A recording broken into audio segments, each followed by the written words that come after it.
नेतागण आज के इस प्रदेश में कैसे परिवर्तन आए,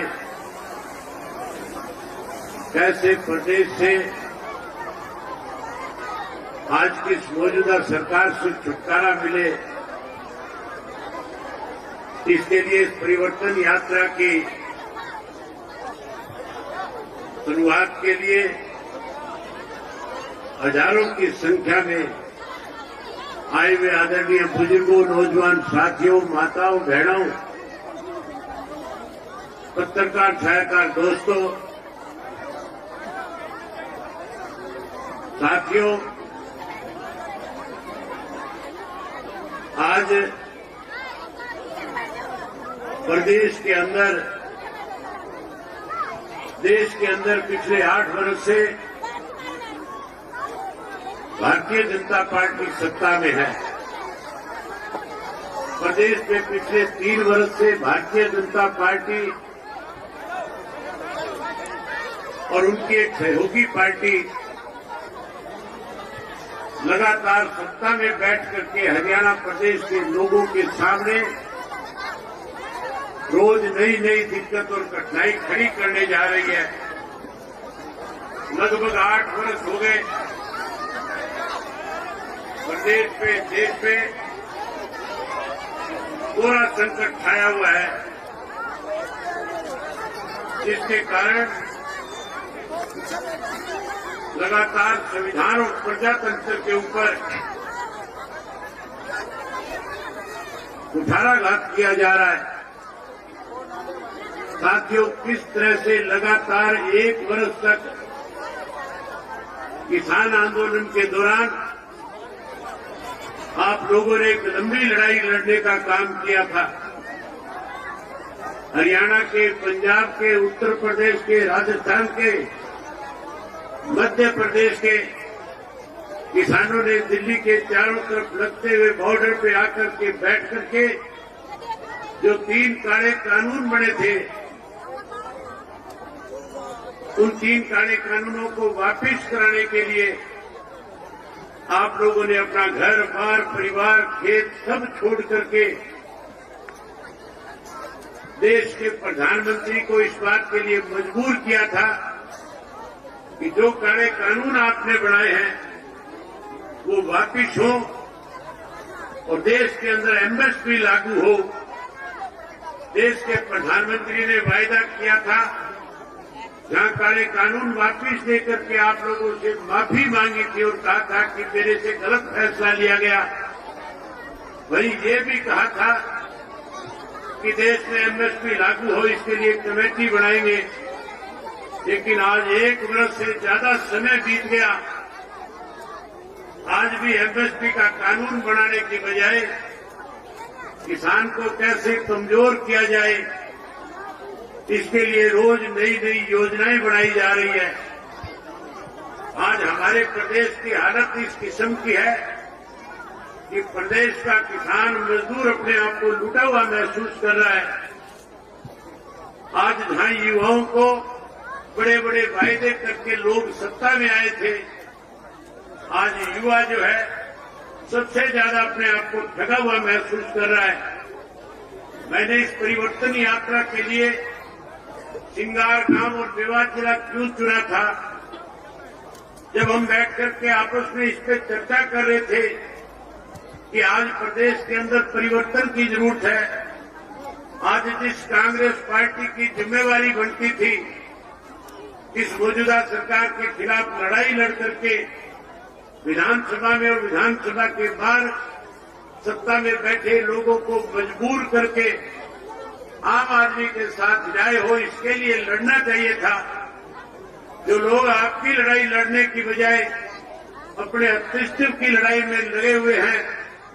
आज हालात इस किस्म के हैं। आपने देखा होगा पीछे जब विधानसभा का 3 दिन पहले सेशन था और उस सेशन के दौरान जब मैं आप लोगों की आवाज को हरियाणा की विधानसभा में उठा रहा था, जब मैं शराब घोटाले को उजागर करने के लिए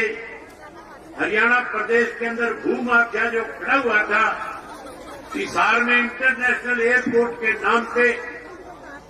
छोटे छोटे किसानों की जमीन को ये कह करके भू माफिया के लोगों ने, सत्ता में बैठे लोगों ने उनको बेचने पे, जमीन बेचने पे मजबूर कर दिया था।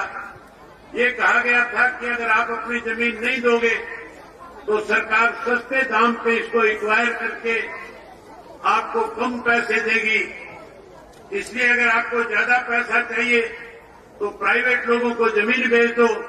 प्राइवेट लोग कोई और नहीं थे, सत्ता में बैठे हुए लोगों के छोड़े हुए एजेंट उनके लिए जमीन खरीदने का काम कर रहे थे। उसके लिए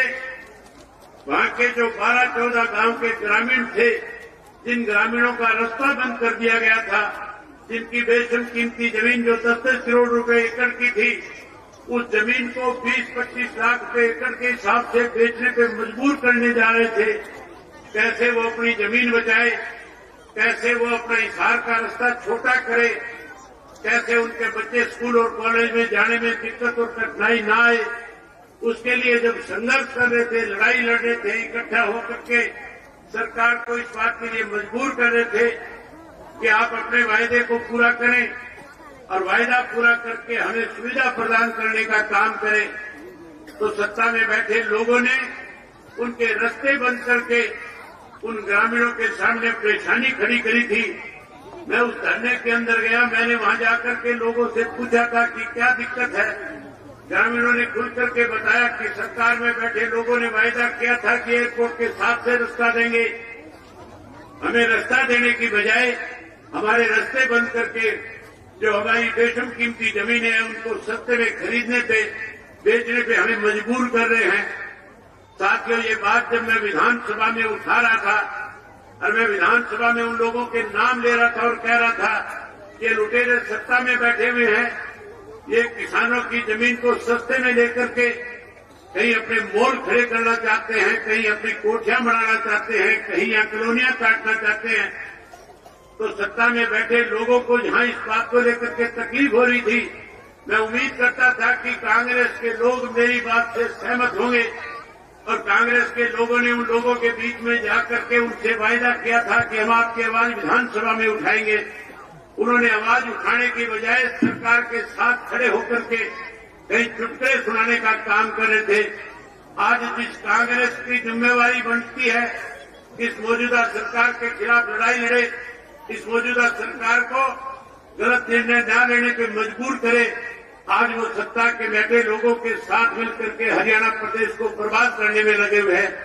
इसलिए साथियों, हमने एक फैसला किया था कि हम अपने हरियाणा प्रदेश के लोगों के साथ न्याय हो, खास करके युवा पीढ़ी जो आज अपने आप को ठगा हुआ महसूस कर रही है, कैसे उस युवा पीढ़ी को फिर से न्याय मिले, कैसे उसको रोजगार मिले, कैसे उसको नौकरी मिले, कैसे वो युवा पीढ़ी फिर से अपने पैरों पे खड़ी हो सके। इसके लिए इंडियन नेशनल लोकल पार्टी को अपनी जिम्मेवारी निभाते हुए हरियाणा प्रदेश में परिवर्तन यात्रा के नाम से लोगों के बीच में जाकर के इसकी शुरुआत करनी चाहिए। साथियों, जहां हमने इस काम को आगे बढ़ाने के लिए, इस लड़ाई को आगे ले जाने के लिए आप लोगों का सहयोग मांगने आया हूं, आपका समर्थन मांगने आया हूं, आपका आशीर्वाद देने आया हूं, वहीं आपसे एक बात और कहने के लिए आया हूं। आज मुझे 23 वर्ष हो गए हरियाणा की विधानसभा का सदस्य बने हुए। मैं सन 2000 में पहली बार विधानसभा में पहुंचा था। जब मैं विधानसभा में गया था उस वक्त चौधरी ओम प्रकाश चौटाला हरियाणा प्रदेश के मुख्यमंत्री हुआ करते थे और चौधरी ओम प्रकाश चौटाला साल में 2 दफा हरियाणा प्रदेश के हर जिले के हर गांव में जाकर के सरकार आपके द्वार कार्यक्रम के तहत लोगों को मूलभूत सुख सुविधाएं कैसे प्रदान की जाए, वहां लोगों के बीच में बैठ करके लोगों से पूछ करके वही मौके के ऊपर लोगों की जहां समस्याओं का निदान करते थे, वही ग्रामीणांचल में बसने वाले लोगों का विकास हो सके, गांव के लोगों को ज्यादा से ज्यादा सुख सुविधा मिले। इसके लिए सरकार आपके द्वार कार्यक्रम के तहत जो डिमांड गांव के लोग किया करते थे, उस डिमांड को मौके के ऊपर उसी वक्त पूरा कर दिया जाता था। मुझे अच्छी तरह से याद है, दूर से उस वक्त में कांग्रेस का विधायक जाकिर हुसैन हुआ करता था और चौटाला साहब जब चंडीगढ़ से चलते थे उससे पहले जाकिर को फोन करके कहते थे कि जाकिर मैं नूह में आ रहा हूं, तेरे इलाके के लोगों की कोई भी समस्या है, तेरे पंचायत में किसी भी तरह की कोई मूलभूत सुविधा की कमी है, आज तुम आ जाना और वहां सारी पंचायतों को बुला लेना। जो जो दिक्कतें और कठिनाई होगी मौके पे उनको पूरा करने का काम करूंगा। उस वक्त जहां मेवात को पिछड़ा हुआ इलाका कहा जाता था, चौधरी ओम प्रकाश चौटाला जी ने मुख्यमंत्री रहते हुए अनेक दफा आपके यहाँ सरकार आपके द्वार कार्यक्रम के तहत एक गांव में आकर के जहाँ पीने के पानी की सुविधाएं प्रदान करी थी, जहाँ नहरी पानी लाकर के दिया था, जहाँ आपके गांव के विकास के लिए करोड़ों करोड़ों रुपए दिए थे, जहाँ मेवात को जहाँ पिछड़ा कहा जाता जिसमें मेवात को अग्रणीय बनाने का काम किया था। आज फिर मैं लगातार कांग्रेस और बीजेपी के शासनकाल के अंदर जो मेवात से चुने हुए व्यक्ति जो जाते हैं वो हमेशा एक ही बात कहते हैं कि हमारे मेवात के साथ भेदभाव किया जा रहा है, मेवात को पिछड़ा और ज्यादा पिछड़ा बढ़ाया जा रहा है। मैं आप लोगों से एक वायदा करने के लिए आया हूं साथियों, अगर आप इस परिवर्तन में अपनी बड़ी भूमिका निभाने का काम करोगे, अगर आप परिवर्तन में आने में पहल करने का काम करोगे, जैसे पहले आपके इस मेवात से 3 विधानसभा क्षेत्रों से इंडियन नेशनल लोकदल पार्टी के विधायकों को आप चुनकर के भेजा करते थे, अगली बार विधानसभा के चुनाव में फिर से 3 विधायक अगर चुनकर के देने का काम करोगे तो मेवात को जहां लोग पिछड़ा मानते हैं, मैं आपसे वायदा करके जाता हूं, इंडियन नेशनल लोकदल पार्टी के सत्ता में आने के बाद जहां आपका पिछड़ापन दूर करेंगे, वहीं इस मेवात को गुड़गांव की तर्ज के ऊपर मेवात को भी एक अग्रणीय डिस्ट्रिक्ट बनाने का काम करेंगे, जहां लोग दूर दूर से चल करके आकर के देख करके जाएंगे। ये वही मेवात है जिसे पिछड़ा कहा जाता था, जहां मेवात के अंदर अच्छे से अच्छी सुख सुविधाएं आपको प्रदान करेंगे, वहीं पढ़े लिखे नौजवान बच्चों को रोजगार देने का काम करेंगे, स्कूल और कॉलेज बनाने का काम करेंगे, यूनिवर्सिटीज और मेडिकल कॉलेज बनाने का काम करेंगे। आज तो केवल घोषणाएं की जाती है, लेकिन साथियों केवल घोषणाओं से नहीं बल्कि हम लोग जो वायदा आपसे करके जाएंगे उस वायदे को पूरा करने का काम करेंगे। मैं साथियों लंबा चौड़ा आपके बीच में भाषण न देने की बजाय, क्योंकि जुमे की नमाज का समय होने वाला है और चौधरी ओम प्रकाश चौटाला जी जो सदा आपके बीच में रहे हैं, जिनका आपका बहुत लंबा एक रिश्ता रहा है, आपने हमेशा चौधरी ओम प्रकाश चौटाला जी को ताकत देने का काम किया है। जो चौधरी ओम प्रकाश चौटाला जी ने आपसे कहा, आपने हमेशा उस पर फूल चढ़ाने का काम किया है। मैं आदरणीय चौधरी ओम प्रकाश चौटाला जी से निवेदन करना चाहूंगा कि वो स्वयं आए और आकर के मेवात की जनता के साथ रूबरू होकर के मेवात की जनता के साथ बातचीत करें और आज की परिवर्तन यात्रा में जो लोग परिवर्तन यात्रा में आज मेरे साथ जाएंगे उन सबको आशीर्वाद देने का काम करें। मैं मेवात के लोगों से उम्मीद करूंगा कि आप इस यात्रा के अंदर अपनी बहुत बड़ी भागीदारी निभाने का काम करोगे। जहां साथियों मेवात के लोगों को